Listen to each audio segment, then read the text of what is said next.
I just want to walk across to the election intelligence dashboard to show you some of the key candidates who are out in the contest today and whose fate will be determined by voters in these 95 constituencies. So there is Anbumani Rambadas in the Dharmapuri constituency of Tamil Nadu, the one bellwether seat in Tamil Nadu. Remember, Ashok Chavan, former Maharashtra Chief Minister, Congress chief from Maharashtra, is contesting in Nanded. This is one of the two seats the Congress won in Maharashtra in the 2014 elections.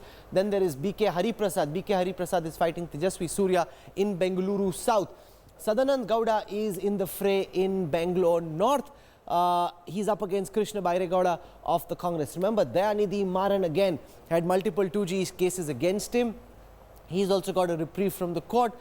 Former telecom minister contesting from Chennai Central, EVKS Elangovan is fighting in the Theni constituency of Tamil Nadu. Former union minister Farooq Abdullah is fighting from Srinagar. Farooq Abdullah is a 5-time Jammu and Kashmir chief minister. He's contesting in the Srinagar constituency. Former Prime Minister H.D. Devagowda going strong at 85, fighting from the Tumkuru constituency of Karnataka. Then there is dream girl Hema Malini. We've seen her with the sickle in the fields of Mathura. Basanti doing an MP act. She is contesting in Mathura.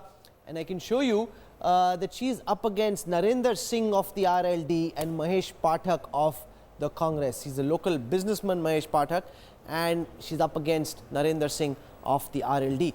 Jitendra Singh, Minister of State in the Prime Minister's office, is contesting from Udhampur. He's up against Vikramaditya Singh, who comes from the Royal Dogra family, the erstwhile Royal Dogra family, and has a beautiful palace in Jammu if you ever go there. T.R. Bhagat of the BSP is the third candidate in the fray. Udhampur, a lot of these areas have seen intense firing. Border areas of Udhampur, which have seen a lot of firing after the recent round of hostilities. Kanimodi, as we told you, she's out polling where Shivarur is in Chennai at this moment, but her constituency is Thuthukudi, and she is Karunanidhi's daughter.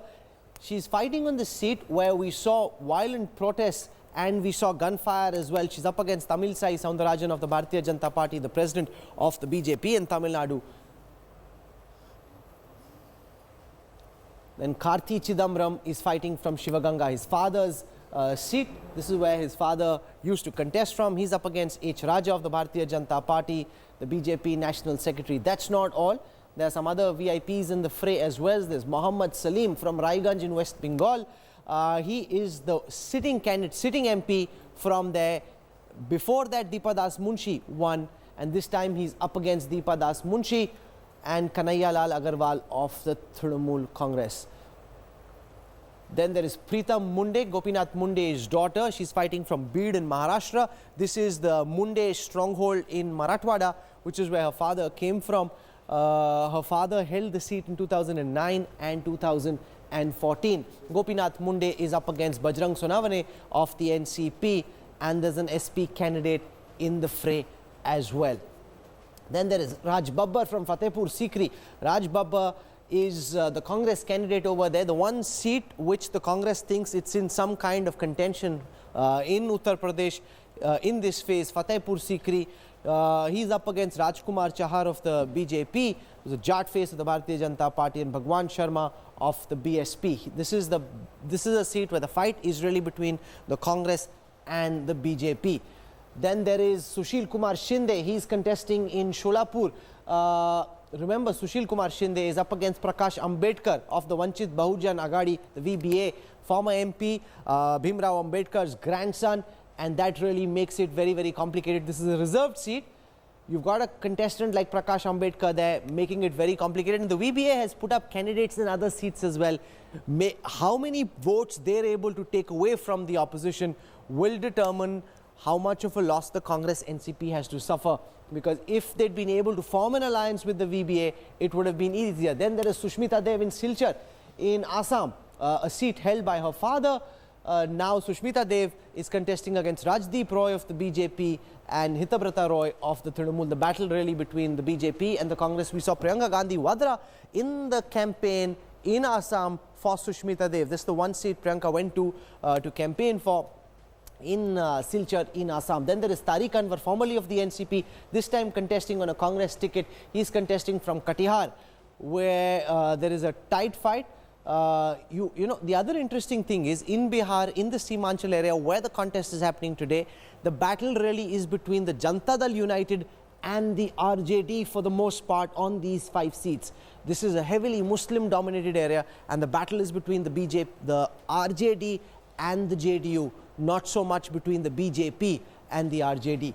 So a lot at stake for young Tejasvi Yadav, who so far his biggest battle in this election has been against his own brother, and that's really not good news. You don't want to be fighting your own brother, you want to be fighting bigger battles. Then there is Veerappa Moily, former Karnataka Chief Minister from Chikbalapur, contesting once again. He's won the seat the last 2 times, and he won last time with the thinnest of margins, just about 1,000 plus votes. So this is not the kind of position he'd hope to end up in. He's up against Bachegowda of the BJP and former Karnataka minister. So keen battle being fought in Chikbalapur as well. So that's a quick look at some of the VIP candidates. I can also show you the margin calculated to give you a sense of how many of these seats are tight fights, how many of these seats are close contests in this battle. So let's start with seats that were won in the last election with less than a 1% margin, wafer thin margins. 2 of those 14 seats in Karnataka. I just told you about Chikbalapur, where Veerappa Moily won with a margin of 0.76% votes. That's how narrow his margin in Karnataka was. He picked up 34% of the votes. The BJP candidate who's contesting this time as well came in second with 33% of the votes. That was close. Then there is Mandya, where you remember Divya Spandana of the Congress. She used to be the Congress's MP in the past over there. She stood last time, but she again lost very, very narrowly. Ramya is the name she contests under. She lost by a margin of 0.47% of the votes. The JDS candidate won. This time the Congress and the JDS are in alliance. So that, you know, when you lose by a margin of just about 1%, it really, for a politician and his supporters, can break their heart, because you fought so much, you fought till the end, and then you lose with just about like 1,000, 2,000 votes. That's really heartbreak. So that's 1,000. I show you now seats that were won by a margin of less than 2% votes. That's 10 out of these 95. The seats that were won by 2% votes also includes Hingoli. Hingoli is where Rajiv Satav of the Congress stood from last time. He, in the India Today All India MPs ranking, was the #1 opposition MP, coming in at #3 overall and #1 in the opposition ranks. He, however, is this time Congress General Secretary in charge of the campaign and in charge of the party's election in Gujarat. Therefore, he's not standing. And I don't understand that, Javed. You know, when you've got a sitting MP like a Rajiv Satav, you send him away to Gujarat. You know, the BJP doesn't do these things. If you've got a candidate who can win, you make that guy fight. In Hingoli, what's happening this time is that they've got a candidate who used to be with the Shiv Sena, who this time is fighting